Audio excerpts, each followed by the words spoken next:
This is WWE superstar Drew McIntyre, and you're listening to the WWE Podcast. The champ is the one that everybody wants, me. It's going to WrestleMania. Claymore! Austin 316 says I just whipped your ass. This is my iron. You're going to acknowledge me. So let's not beat around the bush this week. Let's jump straight to it and review the SmackDown that aired 28th of March from London, baby. So 22 days till Mania, can you believe it? The O2 Arena is packed and the crowd are absolutely crazy. First of all, tonight we see Seth Rollins arrive and he's there for the triple threat match contract signing. And Charlotte, we see her, she gets well booed. She's facing Meechin tonight and LA Knight defends against Stroman. First off, we have Cody making his way to the ring and the crowd go nuts as his music hit. Cody walks to the ring and it takes absolutely ages as everyone along on the walkway wants to high five and have a piece of Cody. So finally, Cody gets to the ring, has the mic and asks what we want to talk about. And the people actually reply with a Cena sucks chant, possibly the best answer to Cody's dopey question ever. And I think the only time that the whole entire audience has ever actually agreed on what we want to talk about. He says at Mania he is going to face John Cena. At the very mention of John Cena's name, we get massive boos. So massive boos, in fact, that he said it twice to push the point. He says in just a few nights he'll be stood face to face with Cena in this city and in this ring. And at that moment we get Randy's music hits and he looks dressed to fight. Again, Randy gets an absolutely banging reaction from the crowd and his entrance also takes forever.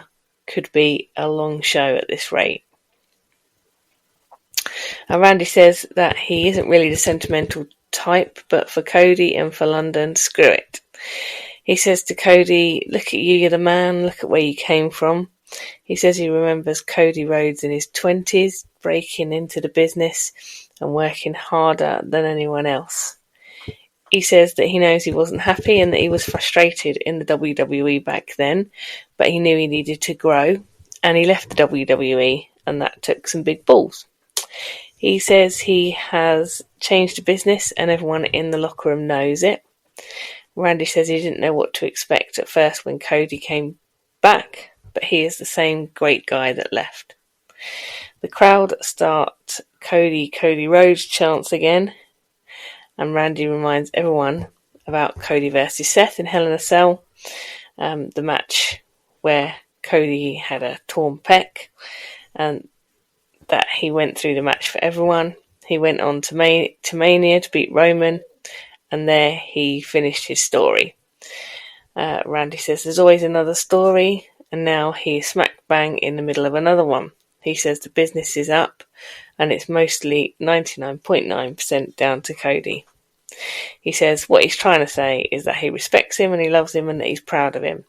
But now it's time for WrestleMania, and he guarantees not only is he going to kick KO in the head so hard that his head comes off, he knows that Cody is going to leave Mania as champ after he beats Cena's ass up and down the Vegas Strip. He tells him that after the dust settles, Randy wants to come after his 15th title, but he won't be a coward and kick him in the nuts. He says he's going to just come and tell him to his face that he wants his title shot. At that moment, we get Drew's music hit, and he doesn't get as big a pop as you'd expect, being kind of home-ish. He says, isn't this wonderful? A couple of Nepo babies in the ring having a love fest. Drew says, what has Randy done to entitle him to a title shot since he's been back? He says that more people talk about Drew's 5-minute something title reign than Randy's comeback. The crowd start chanting for CM Punk, and Drew ignores that and says that it should be Cody versus Drew at Mania. but because of the Timu Undertaker, Damian Priest, it isn't. Timu Undertaker might be my favourite ever line that I've heard out of WWE in years. Just genius. Timu Undertaker. Drew says that it won't be Randy that gets the title shot, it'll be him. Drew says Randy looks great, really jacked on the outside, but on the inside he knows he isn't so good. Cody then gets a punch in. Randy's about to RKO him, but Drew escapes from the ring. That was an interesting and quite a cool opening segment. Already setting up for post-Mania and who might be Cody's next opponent. I guess more of a placeholder till Raw, really.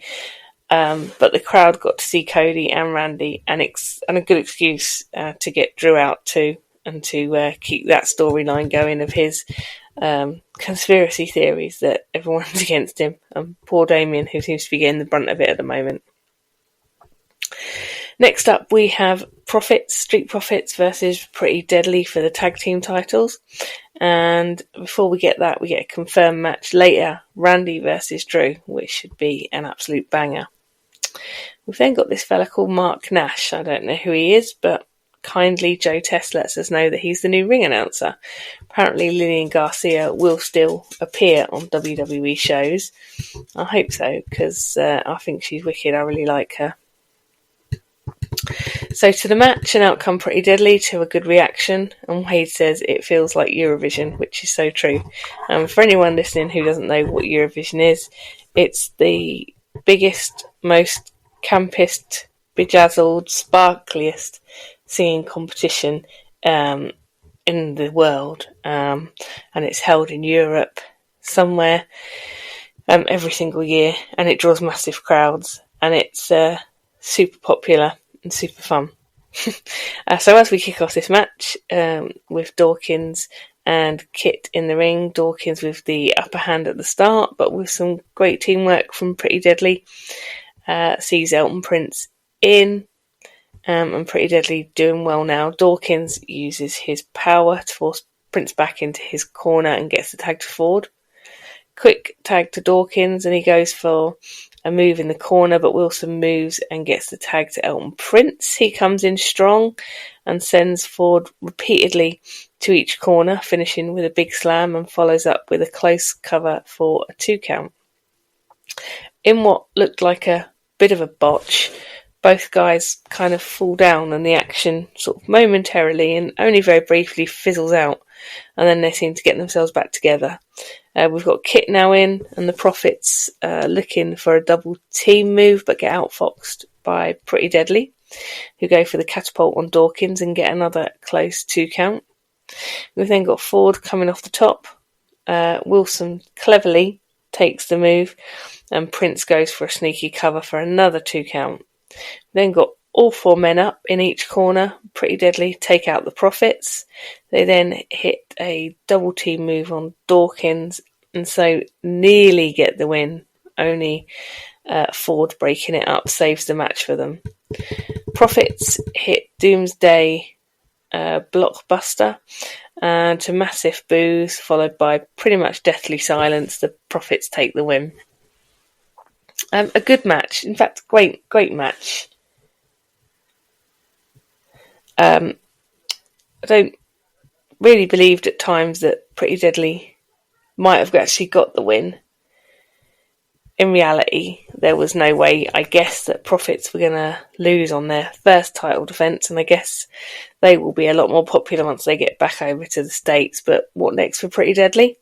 I'd like to see them get a title run at some point in the near future. The trouble is the tag division on SmackDown is so strong, they might have to wait in line now, as we've got Las Garzas, we've got Motor City Machine Guns, and DIY, all to probably have a go at the titles ahead of Pretty Deadly. Now we don't have automatic rematches and stuff anymore. So Joe Tess now takes us to earlier today with Chelsea Green. Zelina is backstage with Caden and Katana Chance. Haven't seen these two for a while, and Wade mentions that on comms, saying that opportunities for them have been limited. They are up next against the Secret Hervis. which is Alba Fire and Piper Niven, who again are UK based, so you should think they will get a very decent response despite being heels, but let's see. And before the match though, we get Heyman arrive with Roman, and we also get a little video promo that Brett and Stone Cold match they had at Mania 13 will be inducted into a new Hall of Fame category called a Mortal Match, which is pretty cool, and I'll go back and have a look at that match when I get a minute, because it's one of my favourite Manias. So out come Piper and Alba, the Secret Service, to a pretty cool reaction. I guess the gimmick is a bit dumb when you really think about it. We start with Alba and Katana, who gets the early tag to Caden Carter, and they pull off some of their excellent double team moves, and that continues on the outside as Alba is mullered. But then Piper, from literally nowhere, flies over the top and wipes out everyone. Caden Carter then in with Alba Fire, as Chelsea is distracting as per on the outside. Alba gets the tag to Piper, who looks for the senton, but accidentally lands on Alba Fire. Caden Carter manages to get a Samoan drop on Piper Niven, which is pretty impressive because she is tiny, and Alba Fire breaks the cover. Piper, off the distraction from Chelsea, hits Piper Driver on Caden Carter, and the Secret Service win. Not content with that, they continue beating down on Caden and Katana after the match, and we get Zelina coming out to try and make the save, but predictably gets her arse handed to her as well. A decent match. The crowd didn't seem super into it. Apparently Caden and Katana's first match this was on TV since December. So I'm wondering if they've been out with injury or whether the creative just didn't have anything for them. And if that's the case, where are they fitting in? They are a really talented tag team with all the skills. So let's see where they go. I do have a bit of a fear that they are slightly prime candidates for post-Mania release, as we seem to have struggled to get any kind of momentum with them, or any of their gimmick. But never say never, right? Guess you never know what's creative have got up their sleeve.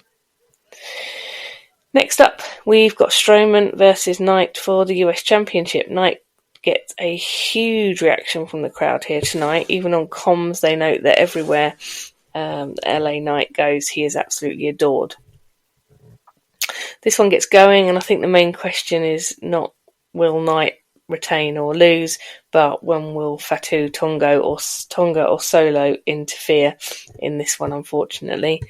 Back to the match, and we have Knight winding up ahead of steam, but he is pretty much floored by Stroman, who goes for the cover, but Knight kicks easily.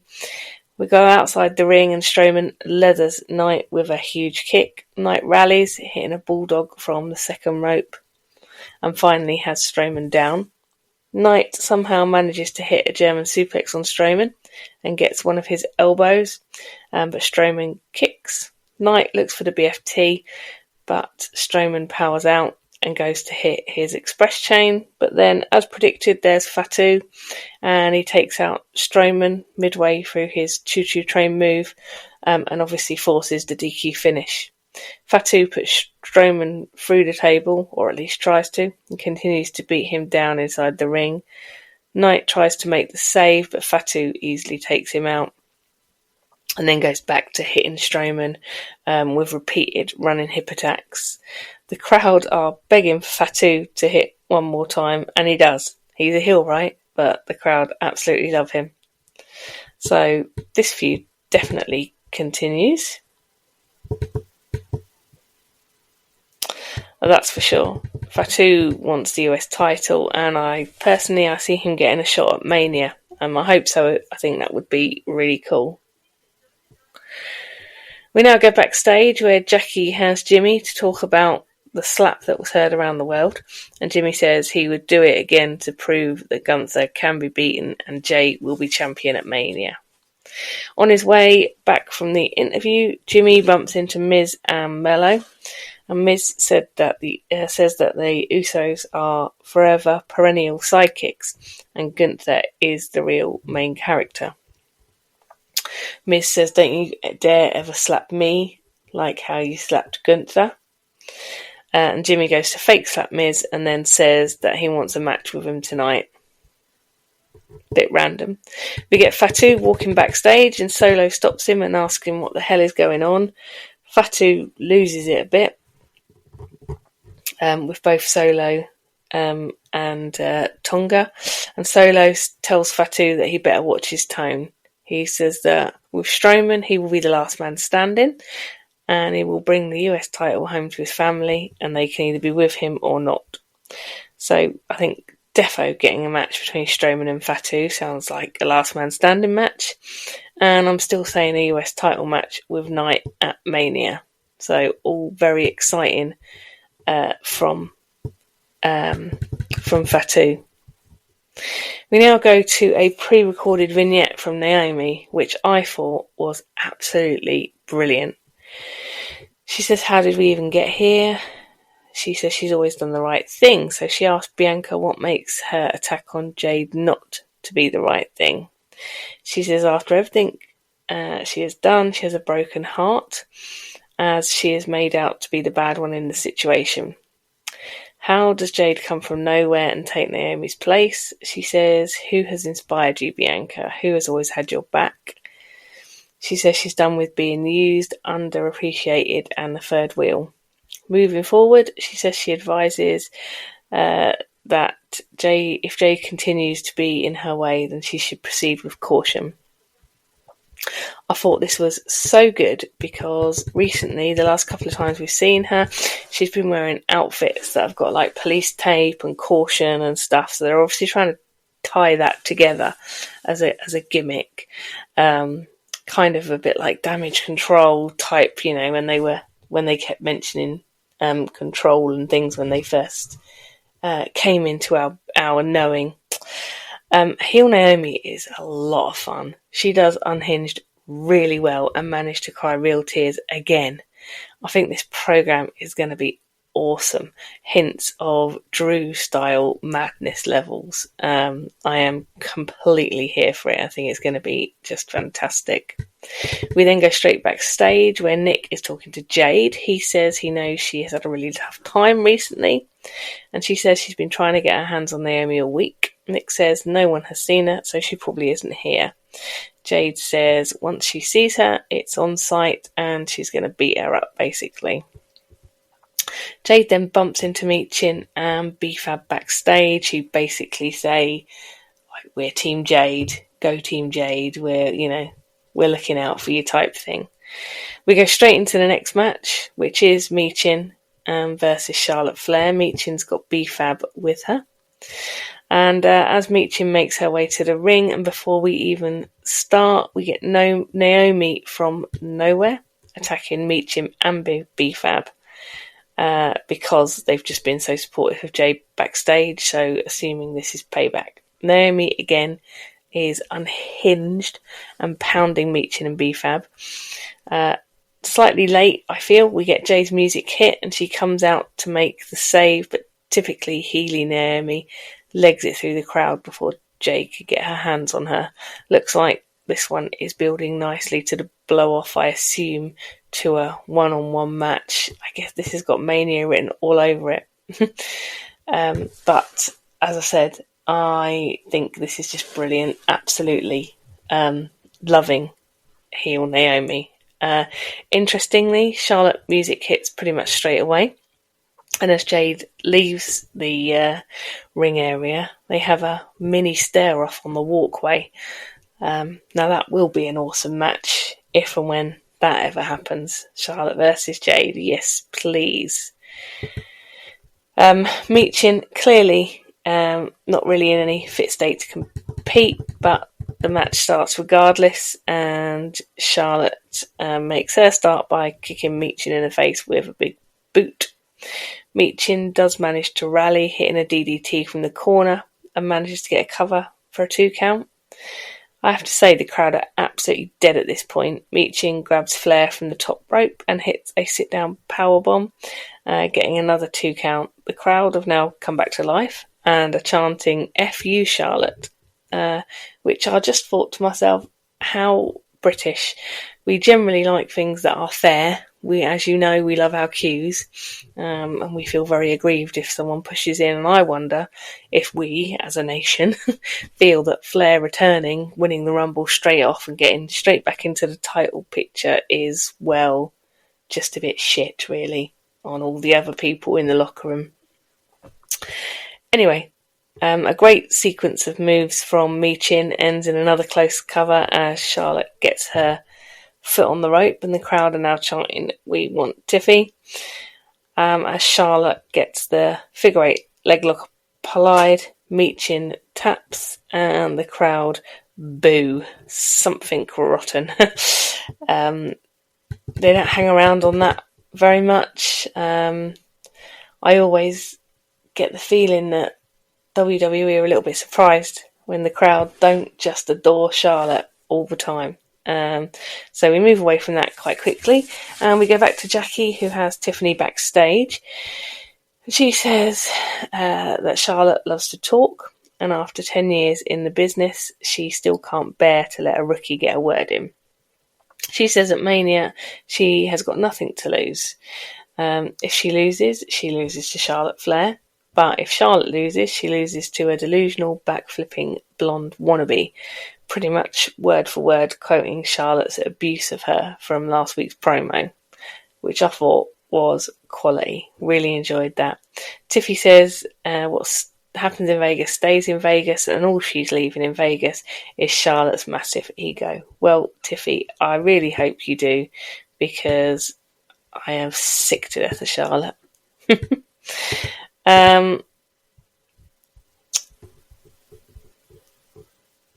So the next match, we have got Drew and Randy up.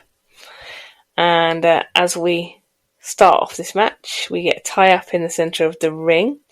And Drew tosses Randy, asking him straight away how his back feels. So a lot of selling of Randy having a bad back through this, I'm guessing.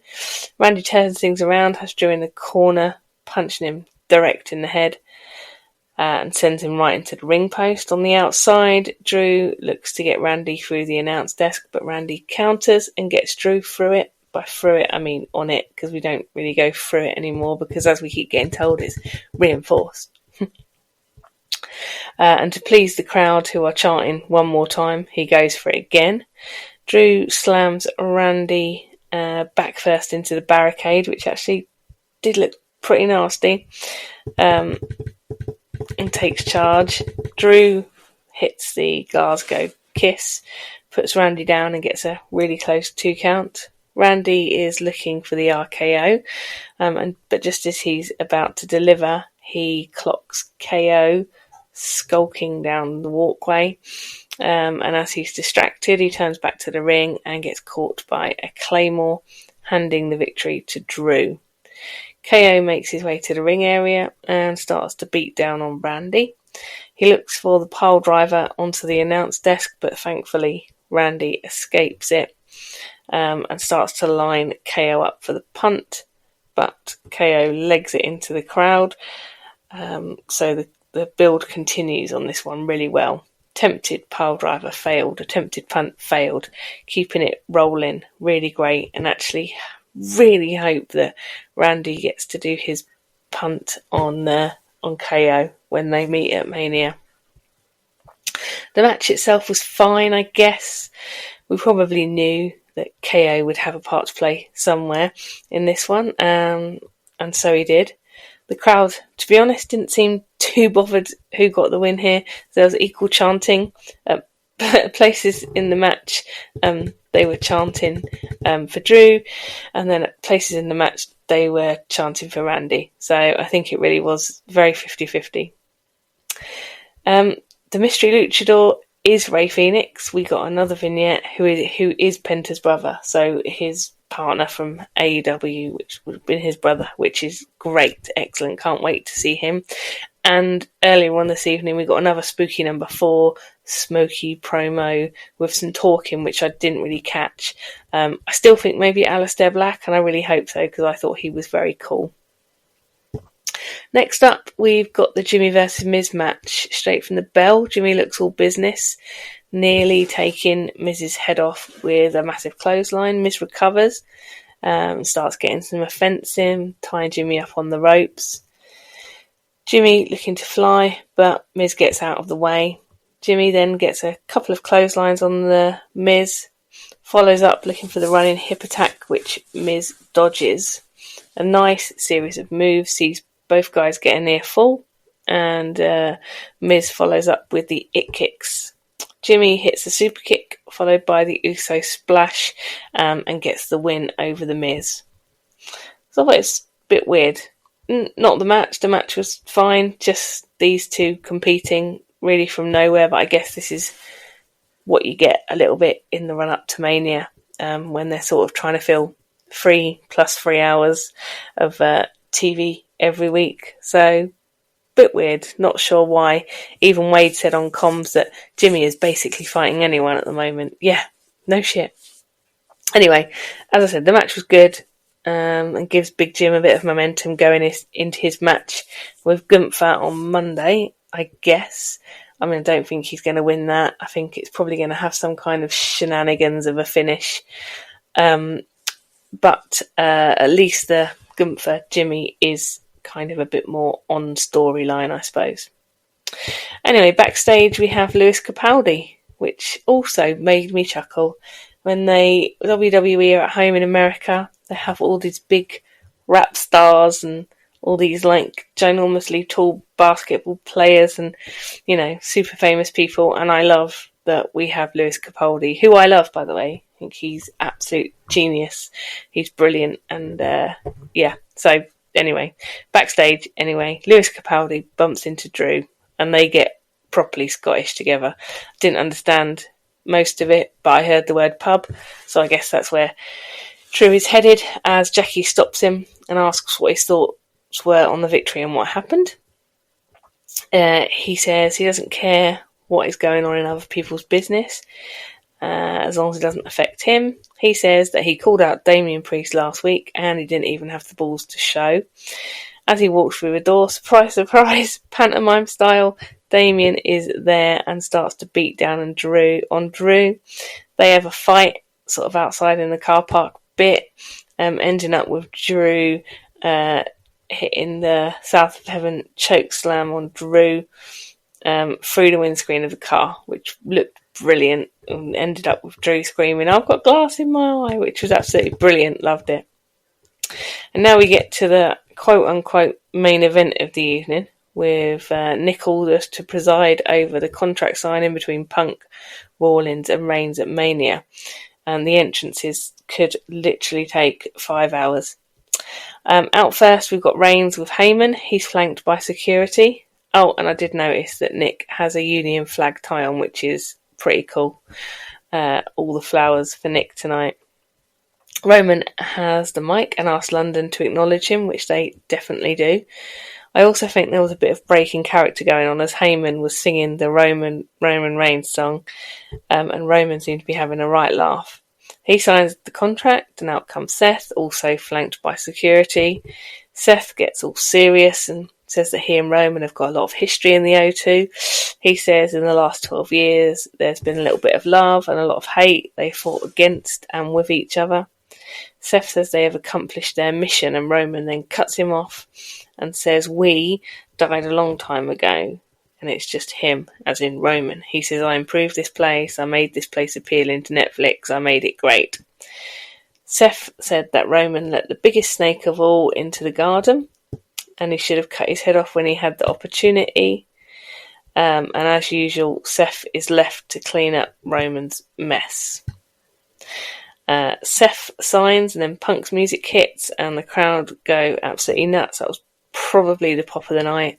Out comes Punk, also with his own security. He says he's come to chew gum and sign a contract. He sits down and he's reading the contract. And Roman tries to hurry him along, and he asks Heyman to help him out. Heyman goes over to Punk and says that he knows what he's looking for, and that he can tell him that he is closing the show, and that he's a WrestleMania main eventer. And Punk has some little tears in his eyes, which is just adorable. And at that point, Seth has a little hissy fit tantrum, like a toddler in a supermarket, saying Punk doesn't deserve it. Main eventing WrestleMania is a privilege, and he didn't do anything to deserve it. Punk thanks London and the fans who have stood by him and chanted his name for 10 long years. Roman says, "You should only be thanking me for this opportunity. It's because of me that you're in the main event." Punk does get down on one knee and says thank you to Reigns. Feels like he's taking the pee a bit, and I did think, is he going to just chin him in a minute? But he didn't. He says thank you to his tribal chief, and he'll see him in the main event of WrestleMania. He signs the contract, and the crowd chant, "You deserve it." As he's leaving, he says, "That's not the favour I'm owed," and we go off air. So another really good show on this European tour. Some good matches and some slightly confusing ones as well. The end segment was gold.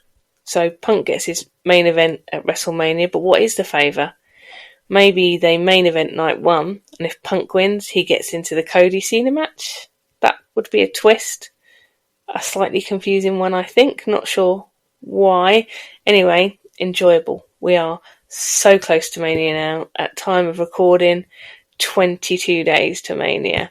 As I'm sure Matt will let you know, I'm going to be away for a few weeks over Mania.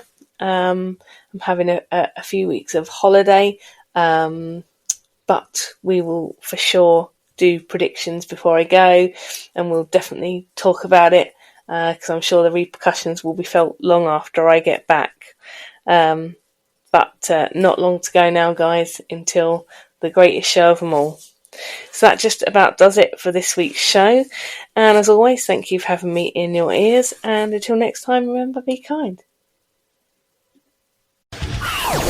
Thanks for listening to the WWE Podcast. Don't forget to subscribe on your favorite podcast app so you don't miss a show, or head to WWEpodcast.com.